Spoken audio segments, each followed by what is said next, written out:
우리 함께 오늘의 말씀 누가복음 14장 34절 35절 말씀 읽고 오늘 하나님의 말씀을 나누도록 하겠습니다. 자, 앞에 보이시죠? 누가복음 14장 34절 35절 맨 마지막에 있는 두 절인데요. 우리 큰 목소리로 읽어보도록 하겠습니다. 누가 목소리가 큰가 볼게요. 시작. 소금은 좋은 것이다. 그러나 소금이 짠 맛을 잃으면 무엇으로 그것을 짜게 하겠느냐. 그것은 땅에도 거름에도 쓸데가 없어서 밖에 내버린다. 들을 귀가 있는 사람은 들어라. 아멘. 오늘 말씀의 제목 같이 읽겠습니다. 시작. 맛 잃은 소금. 여러분 오늘은 여러분 앞에 뭐가 놓여져 있죠? 그렇죠. 칠판하고 펜이 있죠. 펜하고 지우개가 있죠. 그래서 오늘은 이때가 중간에 뭐 많이는 아니어도 여러분에게 약간 질문이 나갈 거예요. 그래서 우리 퀴즈 할 때 이렇게 도전 골든벨 하듯이 여러분이 답을 적고 거기에다가 서로 답을 보여주면 되겠습니다. 자, 첫 번째, 오늘은 질문을 많이 할 건데요. 자, 첫 번째 질문입니다. 자, 펜을 드시고 준비하세요. 소금은 어떤 맛일까? 써주세요. 말하는 게 아니고 쫙 써주세요. 자, 소금은 어떤 맛일까? 자, 너무 쉬울 것 같죠? 그 다음 질문들이 있으니까 너무 크게 안 쓰셔도 돼요. 자, 그러면 소금의 맛을 써주신 다음에요. 그 다음에 뭘 써야 되냐면 소금이 왜 필요한지, 소금을 뭐 할 때 쓰는지 여러분이 아는 모든 걸 동원해서 한번 써보세요. 소금이 어떤 데 사용되는지. 지워도 돼요. 소금이 짠 거는 우리가 다 아니까 단맛은 아니잖아요. 그러니까 여러분 소금이 하는 역할이 뭔지, 소금이 왜 필요한지 한번 써주세요. 오늘의 주제가 소금이거든요.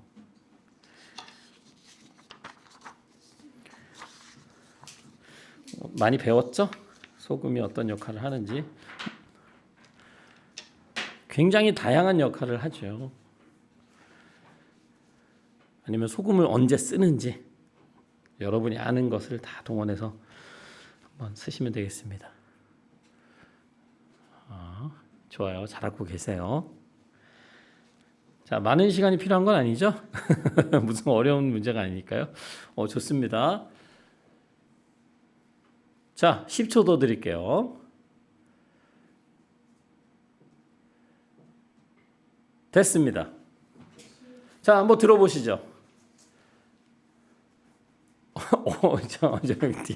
뒤에 잘 안 보이네. 오케이, 보입니다. 자, 여기부터 할게요.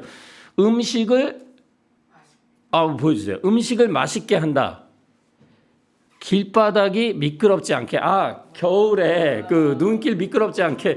그러니까 근데 음식을 맛있게 하는데 이게 소금이 너무 많으면 너무 짜요. 근데 소금이 적절하게 들어가면 진짜 맛있어요. 여기 음식에 쓰고 무에서 음식 간 할 때, 그리고 무에서 물기를 뺄 때 물을 이제 소금에 이렇게 담가놓으면 물기가 빠지죠. 이야. 또 여기는 어떻게 쓰죠? 맛을 내고 소독할 때 소독을 소금으로 하죠. 그렇죠. 예. 그런가요? 소금을 소독할 때 써본 적이 없는데. 자, 뒤에 치어 3초. 자, 맛을 내는 거 부패하지 않게 한다. 그러니까 음식이 상하지 않게, 썩지 않게. 그리고 눈 녹일 때 좋습니다. 한번 하세요 또. 그런 것도 있고 막 소금 뿌리 여기 아이도 있네. 짜다. 너무 잘했어. 짠맛을 내죠. 자, 오늘의 이야기는 소금입니다. 근데 이 소금 이야기를 하기 위해서는 14장 전체를 같이 좀 살펴봐야 되는데요.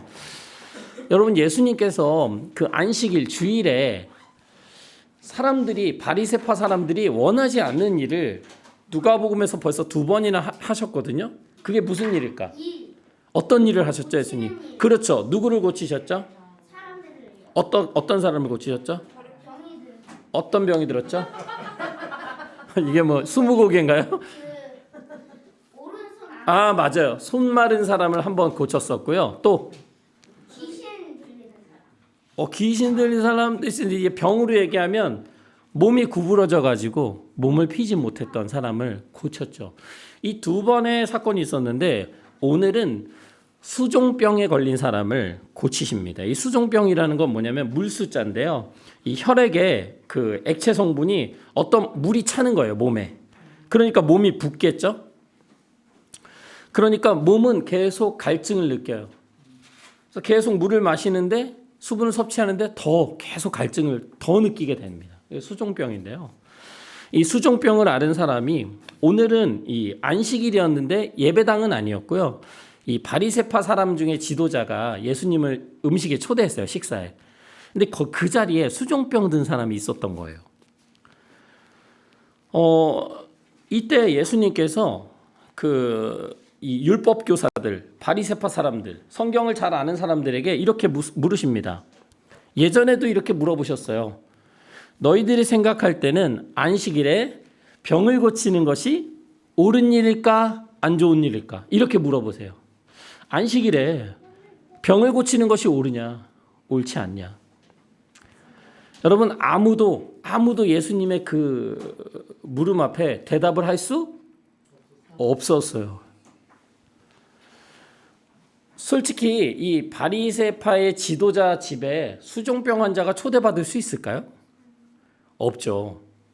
그래서 어떤 학자는 아마도 이 사람들이 예수님의 실수를 잡으려고, 안식일에 예수님이 병 고치나 안 고치나 보려고 일부러 이렇게 덫을 놓는다고 그러죠. 미끼를 놓는다고 하죠. 그렇게 아마 그 사람을 초대했을 것이라고도 얘기를 하는데, 예수님은 그 미끼, 그 덫에 걸리든 안 걸리든 그게 중요한 게 아니에요.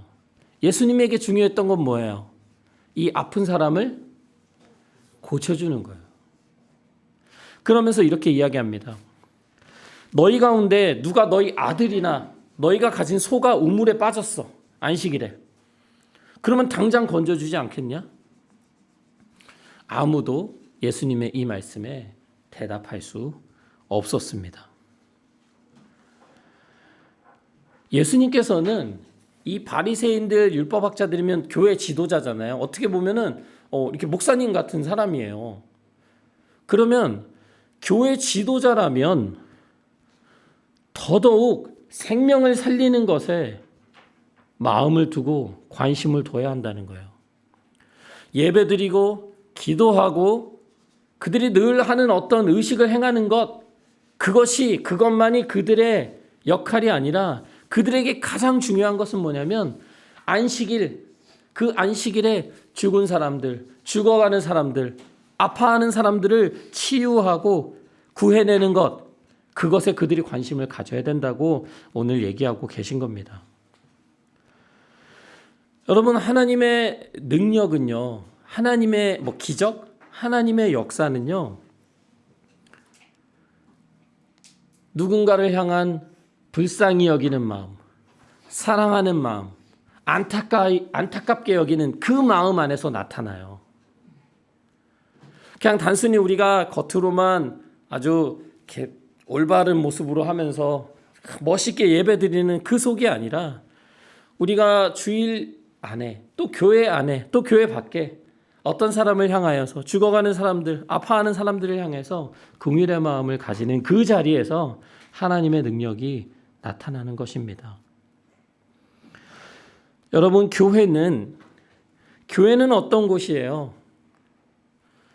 누구나 쉽게 얘기해요. 예수님 믿는 사람들이 함께 모여 예배하는 곳. 틀린 말은 아니지만 오늘날 특히 이 코로나 시대에 여러분 예배 어떻게 드릴 수 있어요? 요즘에 온라인으로 얼마든지 누워서 막 아니면 맛있는 거 먹으면서 잠옷 입고 얼마든지 예배 드릴 수 있는 그런 시대에 우리가 살고 있잖아요. 예배를 드리는 곳, 예배를 함께 드리는 곳, 그곳이 교회의 전부를 말해주는 것은 아닙니다. 교회는 연약한 사람들, 치유가 필요한 사람들, 회복이 필요한 사람들, 은혜가 필요한 사람들을 돌아보는 공동체예요. 행복하고 평안하고 잘 사는 사람들, 그 사람들이 비슷한 수준의 사람들과 만나가지고 함께 교제하고 또 살아가는 데 필요한 어떤 정보나 이런 것들을 막 공유하고 그리고 아주 만족해서 돌아가는 그런 곳이 교회가 아니라는 것입니다. 이미 오늘 14장 말씀이 시작하면서부터 예수님은 바로 이 종교 지도자들을 향해서 제자란 무엇인가, 하나님을 온전히 따르는 사람의 삶은 무엇인가를 도전처럼 던지고 계신 거예요.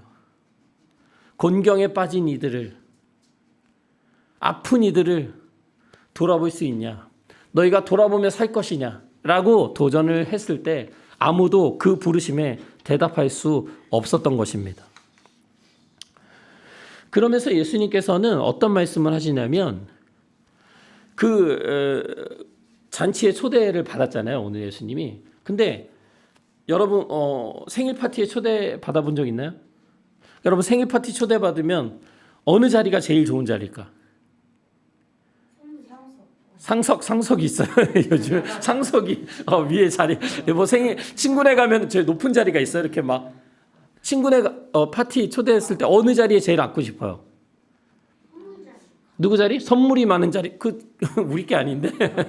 자, 저는 어느 자리에 앉을 것 같아요? 맛있는 거. 제가 좋아하는 음식이 있는 그 자리에 앉습니다. 아니면 제 자리에서 모든 메뉴가 손이 닿는 곳. 그러니까 구석은 잘 앉지 않겠죠. 오늘 예수님께서 초대를 받으셨는데요. 사람들이 옛날에는 그런 자리가 있었어요. 그 상석이라고 해서 높은 자리가 있었거든요. 근데 옛날에는 어디 자리가 좋았냐면 제가 이야기한 거랑 똑같은데 그 주인 옆에 앉으면 거기가 상석, 좋은 자리예요. 그러니까 사람들이 이제 좋은 자리에 앉으려고 다 좋은 자리 보고 그 자리들을 먼저 찾아가는 걸 예수님이 보신 거예요. 그러니까 예수님 그걸 딱 보시면서 뭐라고 얘기하냐면 이렇게 말씀하십니다. 너희들이 잔치에 초대를 받거든 높은 자리에 앉지 마. 제일 좋아 보이고 멋있는 자리에 앉지 마. 혹시라도 너희가 거기 앉고 싶어서 먼저 탁 앉았는데 주인이 와가지고 미안한데요. 여기 더 유명한 분이 오셨거든요. 좀 자리 좀 비켜주실래요? 여러분 그러면 무슨 마음이 들까? 굉장히 창피하죠. 예수님이 말씀하시는 게 뭐냐면 너희는 초대를 받거든 맨 끝자리에 앉아라. 사람들한테 그렇게 드러나지도 않고 어떻게 보면 음식을 다 먹을 수도 없는 어떻게 보면 좀 초라해 보이는 그런 자리가 있을 텐데 그 자리에 가서 앉아. 왜 그럴까? 여러분 세상은 우리에게 그렇게 많이 하지 않잖아요. 중요한 자리를 차지해라. 기회를 놓치지 마라. 뭐라 그러죠? 그 기회는 뭐가 없다 그러죠? 뭐라 그러죠? 뒤통수 꼬리가 없다 그러나? 지나가면 뒤에서 붙잡을 수가 없다고. 그러니까 왔을 때 잡아라. 그리고 더 빨리 좋은 기회를 찾아라. 이런 거에 우리가 이제 익숙하잖아요.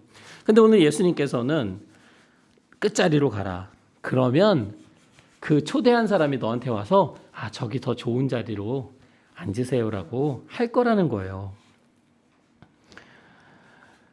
그러면서 무슨 말씀을 하시냐면 누구든지 자기를 높이면 낮아질 것이요 자기를 낮추면 높아질 것이다 라는 말씀을 하십니다. 여러분 이게 예수님이 갑자기 이 말씀을 왜 하시냐면 오늘 예수님은 제자들에 대해서 또 예수님을 따르는 삶이 무엇인지를 14장을 통해 계속 말씀하고 계시거든요. 주님을 따르는 사람들의 마음 속에는 다른 사람보다 더 앞서고 다른 사람보다 더 돋보이는 자리를 먼저 차지하면서 그 욕심, 그 욕구를 따라 살아가는 것은 그들의 가치관이 되어서는 안 된다는 거예요. 예수님을 따르는 사람은 먼저 낮은 자리로 가야 한다는 거예요. 그렇게 하면 하나님께서 그 사람을 높이실 것이다 라고 오늘 말씀하고 계신 겁니다.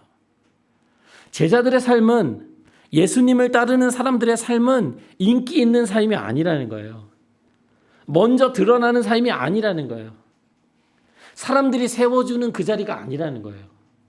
아무도 인정하지 않고 드러나지도 않지만 하나님께서 나중에 그 사람을 세워주시는 그 낮은 자리, 그곳이 제자들이 가야 할 자리라는 말씀입니다.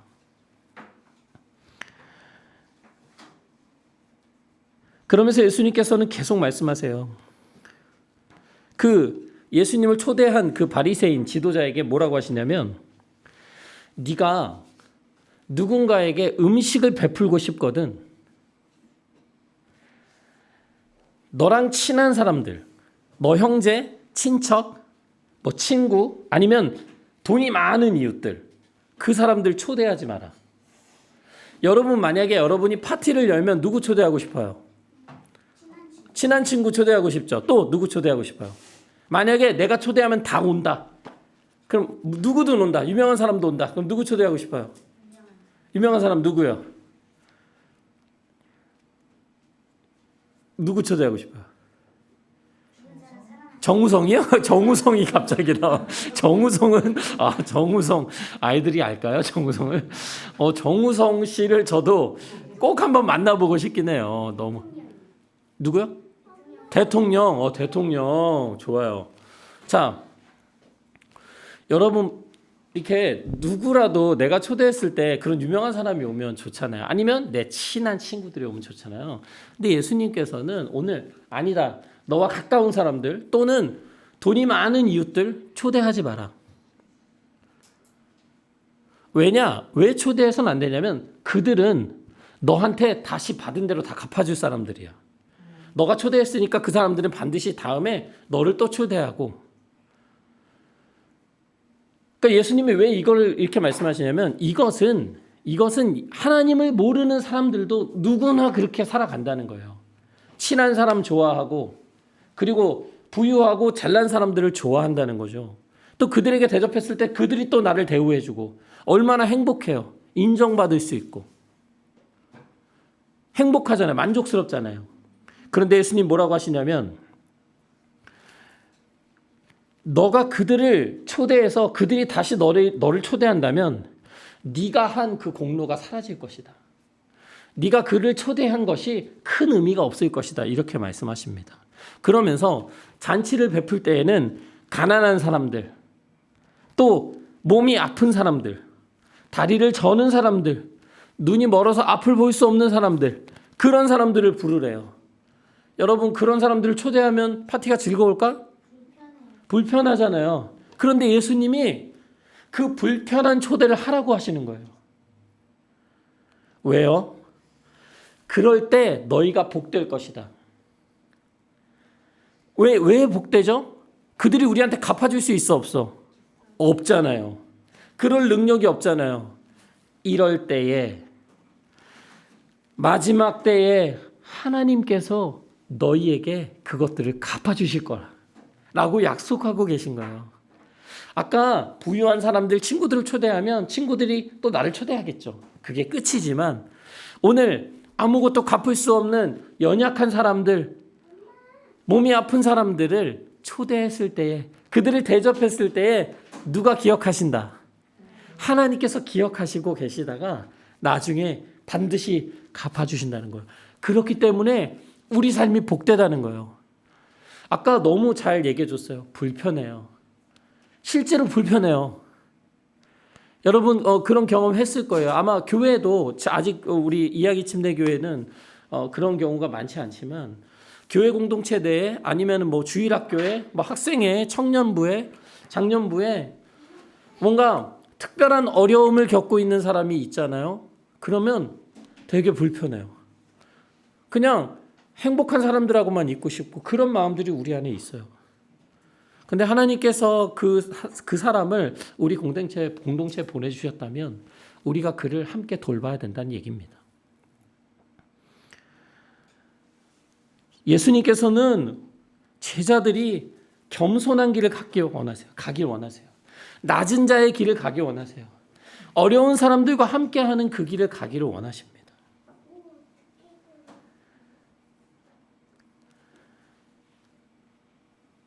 자기 자랑, 자기 만족에 빠져 사는 사람, 또 자기의 성취감을 추구하며 살아가는 사람은 제자의 길을 갈 수 없어요.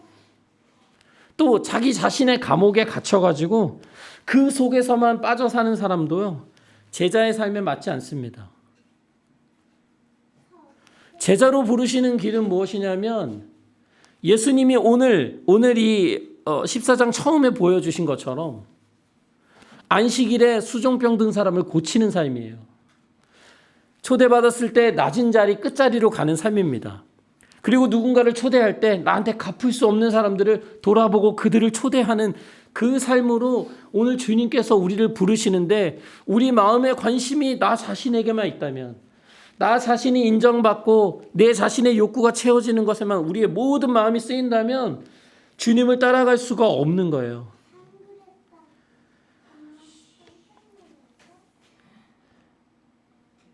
함께 식사를 하던 사람들이 이 말을 들었습니다. 그래서 예수님은 계속해서 오늘 이 잔치에 대해서 계속해서 말씀하세요.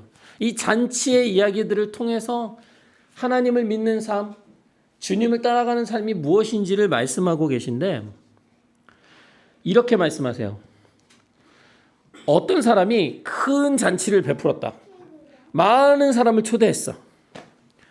아까 우리가 누굴 초대한다고 그랬죠? 누굴 초대하고 싶다고 그랬죠? 형제, 자매, 친구, 부유한 이웃들 다 초대했어요. 잔치 시간이 됐는데 사람들이 안 와요. 어떻게 된 일이에요? 여러분, 왜 안 올까? 시간이 됐는데 왜 안 오죠? 차가 막혀서 안 올 수도 있고, 또 아니면 그 타고 다니는 말이나 가축이 그런 게 문제가 생겨. 그러니까 분명히 무슨 문제가 생긴 거잖아요. 그래가지고 종을 보냈어요. 그래서 이 초대장 받은 사람들 다 찾아가서 빨리 오라고 좀 얘기해. 종이 갔거든요. 첫 번째 사람한테 딱 갔는데요, 이 사람이 뭐라고 하냐면, 제가 새로 밭을 샀거든요. 근데 그 밭을 좀 봐야 될 것 같아요. 이걸 뭐라고 하죠, 우리 흔히? 이렇게 얘기하고 안 오는 걸 이거 뭐라고 하죠? 뭘 댄다? 핑계를 대고 있죠. 여러분, 김건모의 핑계 아시죠? 내게 모르죠? 아이들은 내게 그런 핑계 대지 마. 근데 오늘 핑계를 대고 있어요. 밭을 봐야 된대. 파티에 온다 안 온다? 안 온다는 거죠. 두 번째 사람은 누구냐면요, 소를 샀대요. 그래서 이 소들이 일을 잘하는지 보고 싶대. 갑자기? 이것도 뭐예요? 핑계죠. 세 번째 사람이 더 재밌어요. 세 번째 사람은 이렇게 얘기해요. 제가 결혼을 했습니다. 장가를 갔어요. 그래서 아내가 있거든요. 그래서 저는 못 가요. 이건 뭡니까? 결혼해서 갈 수 없다는 거예요. 같이 가면 되지. 모든 사람이 다 핑계를 대고 아무도 그 잔치에 오지 않았다는 거예요. 집주인이 그 얘기를 듣고 너무나 화가 나서 종에게 뭐라고 이야기하냐면, 어디 길거리에 나가가지고 가난한 사람들, 몸이 아픈 사람들, 눈먼 사람들, 다리를 저는 사람들, 아까 우리 말씀에서 배웠잖아요. 그 사람들을 초대해라 라고 했잖아요. 그 사람들을 데려와라 라고 말씀하십니다. 그렇게 한데도 자리가 남아가지고요, 어떻게 하냐면 이번에는 저기 큰 길과 산 울타리, 그건 뭐냐면 이 마을 밖에요, 먼 곳으로 나가서 이 마을 사람 아닌 사람들도 다 데려와라. 억지로라도 데려와서 내 집을 채워라. 이렇게 말씀하세요. 그러면서 예수님은 마지막으로 경고하시죠. 처음에 초대를 받은 사람들 중에는 아무도 나의 잔치를 맛볼 수 없을 것이다. 여러분, 초대받은 이들이 누구였냐면 이스라엘 사람들, 종교 지도자들, 하나님을 잘 안다고 생각했던 사람들, 이들을 향해서 예수님은 먼저 초대받은 자들이라고 말하고 계신 거예요. 이들이 하나님을 아는 것 같지만 정작 하나님의 그 부르심에 답을 해요, 안 해요? 안 해요. 예수님이 초대하시는 그 자리에 들어오지 않는다는 거예요. 그들에게 뭐가 중요해요? 재산이 중요하고요, 직업이 중요하고요, 결혼이 중요하다는 얘기예요. 여러분 재산, 돈, 직업, 공부도 포함되겠죠. 그 다음에 결혼. 어떻게 보면 우리 삶의 가장 중요한 세 가지입니다. 이를 중요시하는 것은 잘못된 게 아니잖아요. 그렇지만 때로는 이것들이 우리가 하나님을 믿고 온전히 따라가는 그 길을 막습니다. 문제는 뭐냐면 이것들 자체가 문제가 아니라 이것들을 누구 위에 두는 거예요. 누구 위에 둔다? 하나님 위에 두는 거예요. 하나님보다 이것이 더 중요한 거예요. 밭을 산 사람, 소를 산 사람, 결혼한 사람, 이들에게는 재산, 일, 결혼 생활이 하나님보다 훨씬 더 중요한 일이었던 거예요.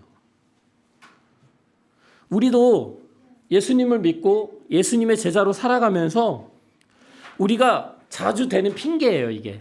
하나님, 저 지금 재정 돈이 없어요. 어려워요. 하나님, 저 지금 공부해야 돼요. 저 직업 문제로 지금 괴로워요. 힘들어요. 저 지금 이성 문제로 힘듭니다. 저 결혼 문제로 갈등하고 있습니다. 어려움을 겪는 거예요, 서로가. 여러 가지 이유가 있겠죠. 근데 이런 어려움 때문에 주님, 저 주님을 따라갈 수 없습니다. 주님의 그 부르심에 저 답할 수 없습니다. 하나님의 잔치에 저 들어갈 수 없습니다. 제 일들을 먼저 해야 합니다. 이 일들이 잘못된 것이 아니라 이것을 누구보다 위에 둘 때 잘못된 것이다. 하나님 위에, 하나님보다 먼저 둘 때 이것이 잘못된 거라는 거예요. 우리가 예수님의 초대를 거절한다는 것은요, 재산, 일, 가족 이런 모든 것을 하나님의 나라보다 더 높은 곳에 두는 것입니다. 여러분, 이 말씀이 끝나고 오늘 14장 25절은 이렇게 얘기해요. 많은 무리가 예수와 동행하였다. 예수님께서 이렇게 얘기하시잖아요. 막 하나님 나라 잔치에 막 길거리에서 모두를 초대해가지고 누구나 데려와서 그 잔치에 참여하게 했다. 얼마나 좋은 말씀이에요. 아, 그래, 나도 하나님의 나라에 들어갈 수 있구나. 하나님의 잔치에 초대받은 사람이구나. 사람들은 좋았을 거예요. 많은 무리가 예수님과 함께 했습니다. 그런데 예수님이 가시다가 이렇게 뒤를 딱 돌아보시면서 그들에게 말씀하십니다. 이미 우리가 들었던 말씀이기도 해요. 누구든지 내게로 오는 사람은 자기 아버지나 어머니나 아내나 자식이나 형제나 자매뿐만 아니라 심지어 자기 목숨까지도 미워하지 않으면 내 제자가 될 수 없다. 누구든지 자기 십자가를 지고 나를 따라오지 않으면 내 제자가 될 수 없다. 여러분, 예수님께서 지금 어디를 향해 가고 계시냐면요, 예루살렘을 향해 가고 계세요.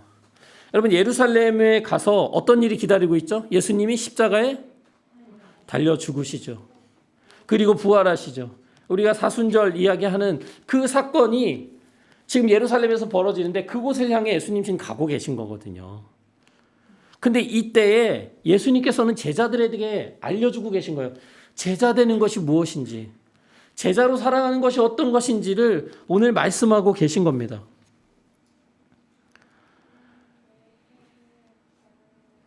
예수님의 말씀을 듣기 좋아하고 예수님과 함께 하기를 원하는 이 사람들을 향해서 예수님은 제자가 되려면 어떻게 살아야 하는지를 말씀하고 계세요. 예수님을 따르는 삶의 삶이 어떤 것인지, 이것이 단순히 오늘 그 무리들처럼 예수님 곁에 있어서 예수님 옆에서 말씀을 듣는 것만으로 살아가는 삶이 아니라는 겁니다. 여러분, 예수님 그냥 믿는 거 있잖아요. 내가 예수님 믿어요. 그리고 예수님 좋아요. 그리고 내가 원하는 대로 막 살아요. 그런 걸 뭐라고 말하냐면 값싼 은혜라고 하는 거예요. 예수님과 연결되지 않고 예수님의 삶을 본받지도 않고 예수님의 삶을 따라가지도 않고 그냥 예수님을 믿는다? 예수님 좋아요. 예수님 멋져요. 이거는 하나님께서 우리에게 주신 은혜를 값싸게 여기는 것입니다. 오늘 이 모든 말씀을 하신 다음에 예수님 뭐라고 하시냐면 너희가 뭔가를 세우려고 할 때 뭐 여러분 집을 지을 때 있잖아요. 집 지을 때 그냥 막 벽돌 가서 막 지면 돼, 안 돼? 그 전에 뭘 해야 돼요? 집 짓기 전에 설계해야 되잖아요. 어떻게 지을지? 그리고 또 막 내 마음대로 막 이렇게 지고 싶다 설계만 잘하면 지을 수 있을까? 그때 반드시 뭘 해야 돼요? 뭘 계산해 봐야 돼요? 그렇죠. 예산. 그렇죠. 내가 가지고 있는 돈으로 이 집을 지을 수 있는지, 이 건물을 지을 수 있는지 계산을 해야죠. 막 궁전 같은 걸 짓고 싶은데 나는 100만 원밖에 없어. 아니면 5만 원밖에 없어. 돼, 안 돼? 안 되잖아요. 그러면 짓기 시작해요. 처음에는 멋있게 짓는데 마무리할 수 있어, 없어? 그럼 사람들이 보고 뭐라고 할까? 부시공사라고 하고 막 비웃겠죠. 저 뭐야? 벽돌 5개 놓고 끝났네? 어떤 임금이 왕이 싸우려고 나가요. 여러분도 뭐 게임 좋아하시잖아요. 저도 이제 아들하고 게임하고 그럴 때 있는데 게임 중에 그런 게 있어요. 우리 팀하고 상대 팀하고 싸우는 거예요. 싸우는데 다른 적들이 2만 명이에요. 근데 우리는 10,000명이에요. 그럼 이렇게 붙으면 어떻게 될까? 우리가 10,000명인데 2만 명 이길 수 있어, 없어? 수로 이기는 게 아니라 싸울 때 머리를 써야 그렇죠. 그러니까 이 얘기가 중요한 얘기예요. 그냥 싸우면 져요. 그래서 어떻게 싸워야 되는지, 싸울 수 있는지, 우리가 그들보다 강한지, 우리가 할 수 있는 작전은 무엇인지 생각해 봐야죠. 그냥 마음대로 집을 지을 수도 없고요. 그냥 마음대로 나가서 야 그러면서 막 싸울 수는 없는 거라는 얘기입니다. 예수님께서 이 말씀을 왜 갑자기 하시는가? 이 말씀을 하신 다음에 바로 다시 하시는 말씀을 보시면 예수님께서 왜 우리에게 집을 짓기 전에 계산해 봐야 하고 전쟁을 나가기 전에 생각해 봐야 한다고 말씀하셨는지 알 수 있을 겁니다. 33절의 말씀이에요. 너희 가운데 누구라도 자기 소유를 다 버리지 않으면 내 제자가 될 수 없다. 무슨 얘기냐면 그렇게 너희가 살지 않으면 제자의 길을 갈 수 없다. 마치 5만 원, 100만 원으로 집을 지을 수 없듯이 너희가 제자로서 살아가기 위해서는 너희의 소유를 버리지 않으면 안 된다. 내 소유를 버리지 않고 내가 원하는 것들을 다 손에 꽉 쥐고 있으면서 난 주님을 따라갈 것이다 라고 시작했을 때 그 끝은 아까 돈이 부족한데 집을 짓다 만 것과 똑같은 거예요. 10,000명으로 2만 명과 그냥 붙어서 전쟁이 지는 것과 같다는 겁니다. 우리가 정말 주님을 따라가고 주님을 사랑하고 주님을 닮아가기를 원한다면 우리 삶에 가지고 있는 것들보다 주님을 더 높은 곳에, 중요한 곳에, 가장 우선적인 곳에 두어야 된다는 말씀이에요.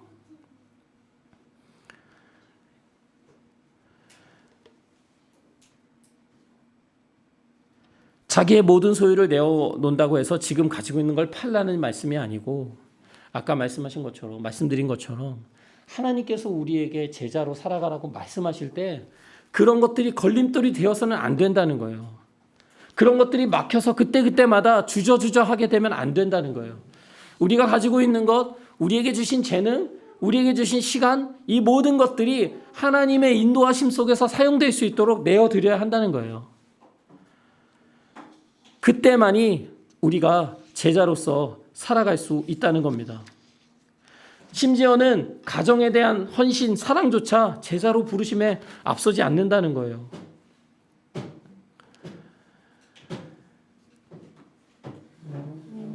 여러분, 주님을 따라가는 삶이 그냥 마냥 즐겁고 좋은 것만 있다고 말씀하지 않으세요. 그렇기 때문에 주님을 따라오는 수많은 사람들, 나 지금 주님을 따라가고 있어요라고 말하는 많은 사람들을 향해서 말씀하고 계신 거예요. 계산해봐라. 생각해봐라. 너희들의 삶이 무엇인지, 지금 어떻게 살아가고 있는지, 너희들의 삶의 우선순위가 어디에 있는지 돌이켜봐라. 너희가 나를 따를 때 너희가 겪게 될 큰 희생들이 있다. 생각해봐라. 여러분, 우리의 삶에 주님을 따르지 못하게 하는 것들이 무엇입니까? 여러분 한번 생각해 보세요. 내 마음에 아니면 내 삶에 하나님이 말씀하시는 것을 따라 사는데 자꾸 나를 붙잡고 나를 앞으로 나아가지 못하게 하는 것들이 뭐예요? 여러분 점검해야 합니다. 오늘 14장 마지막 말씀, 우리가 오늘 함께 읽었던 본문이 무엇이냐면 소금은 좋은 것이다. 그러나 만일 소금이 짠맛을 잃으면 무엇으로 그것을 짜게 하겠느냐? 밖에 내버릴 것이다. 들을 귀가 있는 사람은 들어라. 이 말이 무슨 뜻인지 이해하는 사람들은 마음으로 받아들여라 라고 말씀하고 계신데, 오늘 전체 주제, 전체 이야기가 뭐예요? 제자는 어떻게 살아야 하는가? 그런데 소금이, 오늘 아까 여러분이 얘기하셨잖아요. 소금을 넣어야 맛있고, 또 썩는 거로부터 소금이 막아주고, 또 뭐 눈이 왔을 때 정말 큰 사고가 일어나지 않도록 안전하게 해주고, 그것이 소금의 역할이잖아요. 근데 여러분 소금을 넣는데 아무리 넣는데도 짠맛이 안 나요. 그럼 소금이 아니야 그게. 그거 쓸 수 있어 없어? 가끔 뭐 이렇게 얘기하면 너무 비하 같지만 고춧가루가 그 한국 고춧가루가 좀 맛있잖아요. 조금만 넣어도 매콤한 맛이 나는데 어떤 데 가면요, 이 고춧가루가 한국 거 아닌데 막 아무리 넣어도 안 매워. 고춧가루가 막 빨간색인데 맵지가 않아. 그래서 막 이렇게 많이 넣기도 하거든요. 소금 비유를 통해서 예수님께서는 예수님을 따르기를 포기한 제자들에 대해서, 그 길을 가지 않고 온전히 따르지 않으면서 거리를 두고 가려는 그런 제자들에 대해서 경고하고 계신 겁니다. 여러분, 소금이 짠맛을 잃는 것은 가능해요? 불가능해요? 소금이 짠맛이 사라질 수 있을까? 어떻게 하면 짠맛이 사라지죠? 어쩌면 여러분, 소금이 짠맛을 잃어버리는 건 불가능한 일일지도 몰라요. 무슨 얘기냐면 우리가 예수님을 믿고 따르는 제자라면 주님께서 말씀하신 삶을 우리가 살아갈 수밖에 없다는 거예요. 근데 우리 삶에 소금이 짠맛이 안 나면 그게 소금이 아니듯이 우리의 삶에 그런 모습이 없다면 우리는 주님의 제자가 아니라는 얘기예요. 제자이면서도 짠맛을 내지 않고 살아갈 수는 없다는 거예요. 여러분, 우리 예수님을 믿는 사람은 멋지고 행복한 삶으로만 부르심을 받은 게 아니에요. 소금과 같은 삶을 살도록 부르심을 받았어요. 우리가 살아가는 환경 속에서 어떤 것들이 썩지 않도록 맛이 나도록 우리가 없어서는 안 될 그런 존재로 하나님은 우리를 부르고 계신 거예요. 결국 제자의 삶이 이 땅에서 높은 자리 차지하고 자신 인정해주고 자신에게 보답해주는 사람들 속에 살아가는 삶은 아니라는 겁니다. 좁은 문으로 들어가고 우리에게 소중한 그 모든 것들 위에 하나님을 따르는 삶이 있어야 되고, 그러기 위해 날마다 우리의 십자가를 지는 거예요. 우리가 그러한 사람을 살아갈 때에 마지막 날에 하나님께서 베푸시는 그 잔치에 우리를 가장 높은 자리에 앉혀주시면서 수고했다라고 말씀하고 계신 겁니다. 사랑하는 이야기 침례교회 가족들, 오늘 우리 기도 내용 가운데도 나왔어요. 우리의 노력, 우리의 힘만으로 제자의 길을 갈 수 없어요. 주님께서 그렇게 말씀하시는 것은 아니에요. 주님은 오늘 우리를 부르시고 계신 거예요. 오늘 잔치에 비유했잖아요. 제자로서 살아가는 것이 어렵고 막 힘들고 괴로운 것만이 아니라 그 속에서 누리게 되는 복이 있다. 그 속에서 누리는 하나님의 은혜가 있다. 제자만이 누릴 수 있는 그 풍성한 은혜가 있다. 비록 세상의 기준으로는 어려움을 너희가 겪을지 모르지만 하나님께서는 너희들을 복되다고 하신다. 저를 비롯한 우리 이야기 침례교회 가족들, 예수님의 제자로 살아가는 그 길에서 포기하지 않으셨으면 좋겠어요. 우리가 연약하고 부족할지라도 하나님께서 우리를 끝까지 그 길로 인도하실 줄을 믿습니다. 우리 이 시간 함께 기도할까요? 이 시간에 함께 기도하실 때는 하나님, 예수님을 믿는 거에서 끝나는 것이 아니라 예수님을 따르는 제자의 삶을 살 수 있도록 하나님 도와주세요. 하나님, 제 마음에 주님께 내려놓지 못한 욕구들, 욕심들, 염려들 있습니다. 하나님, 이 시간에 주님 앞에 내어놓고 주님을 가장 귀한 분으로, 주님을 가장 사랑하는 분으로 따라갈 수 있도록 인도해 달라고, 또 우리 마음에 주신 하나님의 은혜가 있다면 이 시간 함께 고백하며 기도하는 시간을 갖겠습니다. 기도하시겠습니다. 하나님 아버지,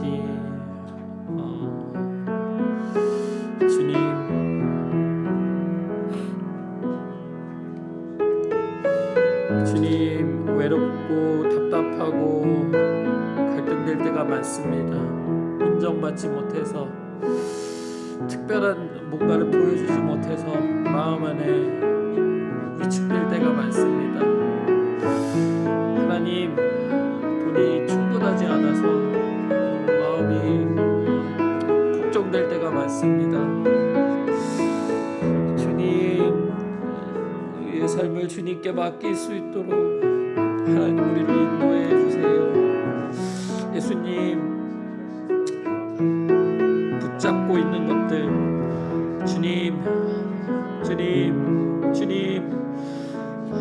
주님의 은혜 앞에, 주님의 부르심 앞에 하나씩 내어놓을 수 있는 하나님 우리 될 수 있도록 하나님 인도해 주세요. 하나님, 그냥 즐겁게만, 웃으면서만, 그냥 내가 원하는 걸 다 누리면서 갈 수 없다는 거 하나님 알게 하시고, 성령님, 그 제자의 길에서 이탈하지 않도록 하나님 우리를 붙잡아 주시옵소서.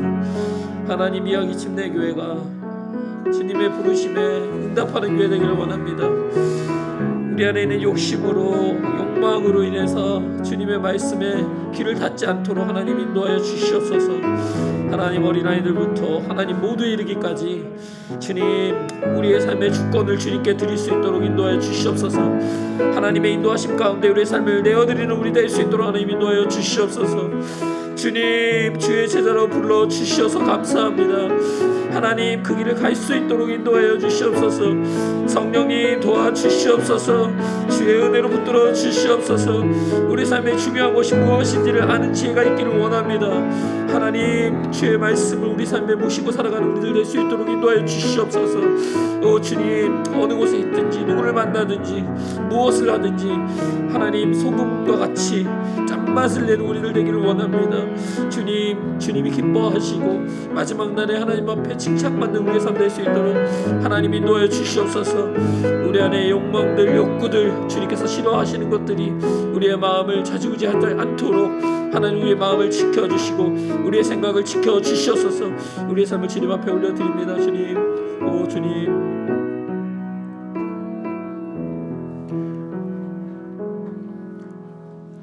하나님, 우리를 이 세상의 빛으로, 소금으로 불러주시니 감사합니다. 하나님, 우리의 삶에 비록 세상의 눈으로 볼 때에 부족해 보이고 답답해 보이고 또 바보처럼 보이는 모습이 있을지라도 예수님께서, 하나님께서 기뻐하시는 길이라면 우리가 당당하게 그 길을 걸어갈 수 있는 제자들 될 수 있도록 인도해 주세요. 하나님, 소금처럼 정말로 짠맛을 내며 살아가기 원합니다. 하나님, 우리가 어디에 있든지 무엇을 하든지 그곳에서 정말 하나님의 생명이 드러나는 삶을 살기를 간절히 원합니다. 우리 연약한 우리를 붙잡아 주시고 주님의 제자로 살아가는 그 길에서 멀어지지 않도록 하나님 우리의 삶을 인도하여 주시옵소서. 감사하고 예수님의 이름으로 기도했습니다. 아멘.